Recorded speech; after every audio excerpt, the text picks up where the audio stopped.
చేసిన కమెంట్ కరెక్టే అంటారు? కాదు, 100% కాదు. ఎందుకంటే ఎటువంటి ఆధారం లేకుండా ఒక సినీ ఇండస్ట్రీ మీద నిన్న మోపినట్టు ఆవిడ ఒక ఉన్నత స్థితిలో ఉన్నారు. కాంగ్రెస్ లీడర్ అయ్యిండు కూడా అసలు అలా ఎలా మాట్లాడతారు? కేటీఆర్ గారిని లాక్ రావడం, సమంతను జోడించడం, ఇవన్నీ కూడా చాలా నెగిటివిటీ స్ప్రెడ్ అయింది. ఇది మట్టికి కొండా సురేఖ గారికి నేను ఒకటే చెప్తున్నా, ఆవిడ కూడా మంచి వ్యక్తే, నేను కాదనను. కానీ ఈ ఓట్స్ అనేవి బ్యాక్ తీసుకోవాలి ఖచ్చితంగా. ఈ ఓట్స్ అనేవి చాలా వరకు స్ప్రెడ్ అయిపోయినాయి, ట్రోల్ జరుగుతుంది. ఈ ట్రోల్స్ అన్ని ఆపాలంటే ఆవిడ ఓట్స్ బ్యాక్ తీసుకోవాలి. ఒక ప్రెస్ మీట్ పెట్టి నేను మాట్లాడింది తప్పు, నన్ను క్షమించండి అని ఒక నోట్ అయితే నాకు కావాలి. ఎందుకంటే సమంత గారు, నాగ చైతన్య గారు పర్సనల్ విషయాలు మీకు అనవసరం, అర్థమైందా? నాగార్జున గారు అసలు పొలిటికల్కే చాలా దూరంగా ఉంటాడు. అలాంటి వ్యక్తిని తీసుకొచ్చి ఈ రోజున రోడ్డు మీద పెట్టేశారు. అంటే నాగార్జున మీద జరుగుతున్న కుట్రని కూడా చెప్పాలి. మొన్న చూస్తే అన్కన్వెన్షన్, దాన్ని కూడా సమంత వల్లే అన్కన్వెన్షన్ కూల్చేశారంట. మరి దారుణం ఇది. దానికి తగ్గ ప్రూఫ్లు ఉన్నాయా మీ దగ్గర? ఎట్లా మాట్లాడతారు? ఇప్పుడు ఇండస్ట్రీకి అవమానం ఇది. నాగార్జున గారు ఎక్స్పెషల్లీ ఇండస్ట్రీలో పెద్ద కింగ్ అయిన అలాంటి ఆయన్ని మీరు అవమానించినట్టే. ఈ రకంగా ఓట్స్ బ్యాక్ తీసుకోవాలి ఖచ్చితంగా. నేను చెప్తా, ఇది మట్టికి చాలా నెగిటివ్ యాంగిల్ ఇది. కొండా సురేఖ గారు కూడా, ఆవిడకి కూడా ట్రోల్స్ జరిగినాయి, నేను కాదనట్లా.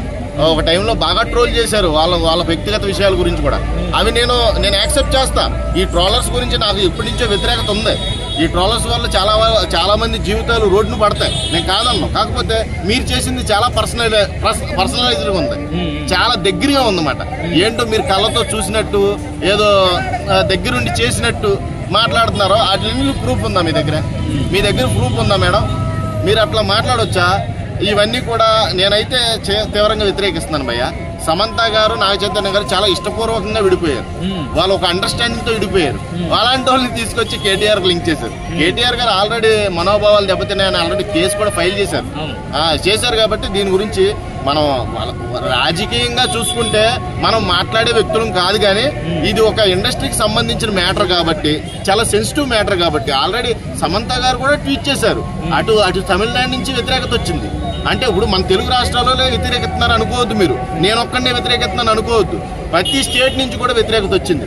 మీరు మాట్లాడిన మాటలో ఎవరికి నచ్చలేదు కాబట్టి అనేక రకాలుగా ట్వీట్ చేశారు. ప్రకాష్ రాజ్ గారు కానీ, యష్ కానీ, సురేష్ కొండేటి కానీ, కొండా వెంకట కానీ, ఇలాంటి వాళ్ళందరూ చాలా పెద్ద ప్రముఖులే ఉన్నారు ట్వీట్ చేసిన వాళ్ళు. అందరూ చిరంజీవి గారు, ఎన్టీఆర్ గారు, చాలా మంది కూడా. మీరు ఎలా చెప్తారు?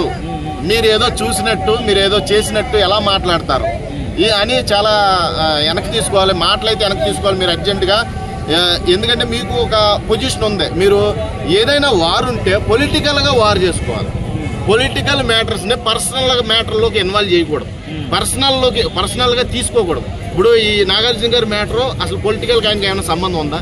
అంత సంబంధం ఉన్నవాడైతే ఎన్కన్వెన్షన్ కూల్ చేసుకుంటాడా? కాపాడుకునేవాడు కదా. మీరు ఆ లాజిక్ ఎలా మిస్ అయ్యారు? మీ కాంగ్రెస్ వాళ్ళే కదా పడగొట్టేసింది. కేటీఆర్ గారు ఎలా పడగొడతాడు? ఎలా మాట్లాడతారు మీరు? అసలు వాళ్ళ ప్రభుత్వం ఉందా? అప్పుడు ఫామ్ లో లేదు కదా.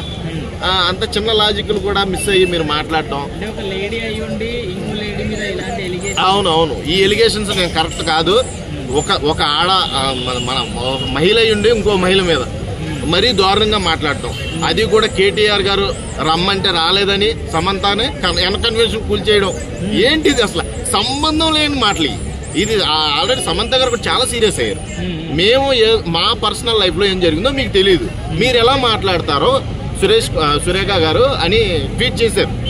మేము ఎలా విడిపోయామో మాకు తెలుసు. మా మధ్య ఉన్న ఒప్పందం మాకు చాలా ప్రశాంతంగా అనిపించింది. ఒకరినొకరు వద్దనుకున్నాం, వదిలేసుకున్నాం. మీరెలా మాట్లాడతారు మధ్యలో ఇన్వాల్వ్ అయ్యి అని ట్వీట్ చేస్తే దానికి సమాధానం కూడా రా, వెనక బ్యాక్ ట్వీట్ కూడా లేదు. సురేఖ గారు ఎక్కడ కూడా నేను మాటల్ని వాపస్ తీసుకుంటున్నాను కానీ సారీ ఎక్కడ చెప్పలేదు. అంటే వాపస్ తీసుకుంటేనే చాలా మంచిది. వర్డ్స్ అనేది వాపస్ తీసుకున్నారు కదా, ఐ అప్రిషియేట్ దట్. కానీ ఎక్కడ కూడా నన్ను క్షమించండి అనే వర్డ్ మాత్రం ఎక్కడ చెప్పలేదు. అంటే అహం అడ్డొస్తుంది అనుకుంటా, నాకు తెలిసినట్టు పొలిటికల్ ఇష్యూ అడ్డొస్తుంది. ఎందుకంటే సారీ చెప్తే దిగజారిపోయినట్టు ఫీల్ అవుతారేమో వాళ్ళు. కానీ మాట్లాడేటప్పుడు అంత దిగజారే మాటలు ఎలా మాట్లాడారండి మీరు? కనీసం సారీ ఎక్స్పెక్ట్ చేస్తున్నారు అందరూ. ఒక సారీ చెప్పొచ్చు, మీరు వర్డ్స్ బ్యాక్ తీసుకున్నారు, okay, I agree that, very good, నాకు చాలా బాగా నచ్చింది. మరి ఒక సారీ చెప్తే ఏమైపోయింది? మీరు మాట్లాడిన దానికంటే సారీ పెద్ద ఇన్సల్టా మీకు? అంత దిగజారిపోయే తనం ఏమన్నా కనబడుతుందా మీకు అక్కడ? ఒక సారీయే కదా, ఇండస్ట్రీకి ఒక మొత్తం కలిపి ఇలాగ నేను ఏదో ప్రెస్టేషన్లో మాట్లాడాను, సారీ కోరుకుంటున్నారు. అలా మీరు సారీ చెప్తే చాలా అప్రిషియేట్ సార్, అందరూ కూడా మెచ్చుకుంటారు కదా. ఏదో ఆవేశంలో మాట్లాడిన మాటలే అని తీసి పడేస్తారు. కానీ మీరు దానికి కూడా ఏదో వెనక్కి తీసుకున్నారు. చాలు నా ఉద్దేశ ప్రకారం మాటలైతే నేను వెనక్కి తీసుకుంటాను. సారీ చెప్పినట్టే వెనక్కి తీసుకున్నానంటే నా ఉద్దేశంలో. Okay, thank you.